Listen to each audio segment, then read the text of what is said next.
रुद्रपुर गांव की सीमा पर एक पुरानी वीरान ठाकुर हवेली थी, जिसे लेकर गांव में डरावनी कहानियां प्रचलित थी। कहते हैं, सालों पहले ठाकुर प्रताप सिंह ने अपनी पत्नी कामिनी को बेवफाई के शक में जिंदा जला दिया था और तभी से उसकी आत्मा उस हवेली में भटक रही है।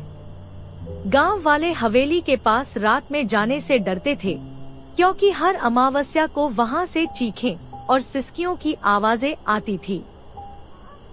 शहर से आए 4 दोस्त रोहित, राहुल, नेहा और साक्षी इन बातों को मजाक समझते थे और एक रात शर्त के तौर पर उस हवेली में घुस गए।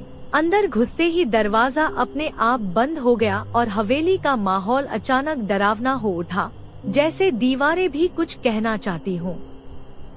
नेहा को एक कमरे से किसी के रोने की आवाज आई और वहां जाकर उन्होंने एक पुराना आईना देखा, जिसमें एक औरत की जली हुई परछाई नजर आई, लाल जोड़ा, खून से भरी आंखें और टेढ़ी मुस्कान के साथ। तभी बिजली चली गई, एक चीख गूंजी और रोहित गायब हो गया। बचे तीनों डर के मारे भागे, लेकिन हवेली का नक्शा बदल चुका था। हर रास्ता उन्हीं में से किसी की चीख पर खत्म हो रहा था। राहुल ने जब कैमरा ऑन किया तो दिखा रोहित हवेली की छत से उल्टा लटका था। उसकी गर्दन टेढ़ी थी और आंखें सफेद हो चुकी थी। फिर हवेली की दीवारों से एक औरत की आवाज आई, जैसे मैं जली थी, अब तुम भी जलोगे।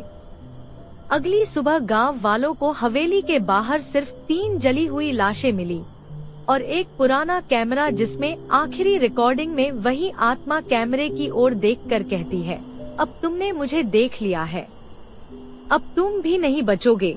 आज भी अगर कोई उस हवेली के पास जाता है तो रात को एक लड़की की आवाज आती है, तुम भी रोहित को ढूंढने आए हो।